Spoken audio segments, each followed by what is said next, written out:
Onaylamayan ebeveynler çocukların duygularını genellikle biraz lüzumsuz görürler. İsteklerini lüzumsuz görürler genel anlamda. Ne gereği var? Şimdi buna üzülecek ne vardı? İşte niye bunu istiyorsun? Çok saçma değil mi bu gibi?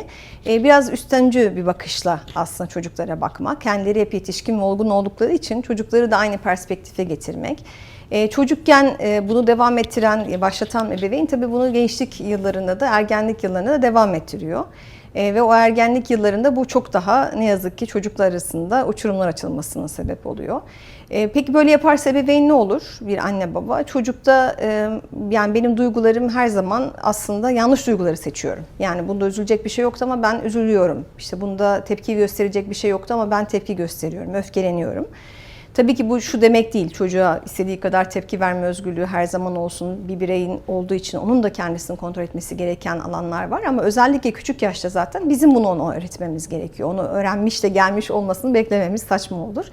İkincisi de yani bazı duygularını evet hissetmesi normal olabilir. Sadece gösterme biçimlerinde yanlışlıklar varsa hani öfke konusunda konuştuğumuz gibi biz onu bu konuda eğitebiliriz. Ama duygusunu asla saçma görmemek, ona isteklerini saçma görmemek. Yani bu şu demek değil, çocuğun her isteğini onaylayacağız. Bize göre uygun bir istek olmayabilir. Söylediği şey atıyorum yaş uygun değilken bile araba almak isteyebilir. Ya da belki o güveni henüz tecrübeyi kazanmadı ama ben araba kullanmak istiyorum diyebilir. Bunu illa çocuğun her isteğine onay vereceğimiz, kabul edeceğimiz, makul göreceğimiz anlamında değil. Tabii ki hayır cevabını verme hakkımız her zaman bir ebeveyn olarak elimizde mevcut. Ama bunu söyleme biçimimiz, yani isteğini anormal görmeden, evet bir çocuk buna heves edebilir, bir çocuk bunu isteyebilir ama ben de buna hayır diyebilirim. Yani benim cevabım ne kadar normalse onun isteği ve bana sorması da o kadar normal diyebiliriz. Çocuk absürt, gerçekten mantık dışı bir şey istemediği müddetçe.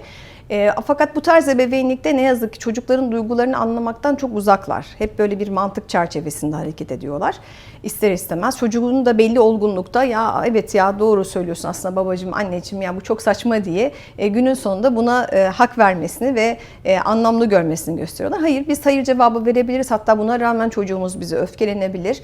Öfke duygusunu hissetmekte son derece haklıdır. Çünkü istediği şey olmamış, canı sıkılmış olabilir, bize gıcık oluyor olabilir. Yeter ki bu gıcıklığı saygısızlık noktasında göstermesin, gidip bize sesini yükseltmesin, sınır aşıcı herhangi bir harekette bulunmadığı müddetçe bize olan o anlık bir duygusunu yaşamasına izin vermek gerekiyor. İzin vermezsek ne olur? Aynen öfke duygusunda konuştuğumuz gibi o duygular birikir.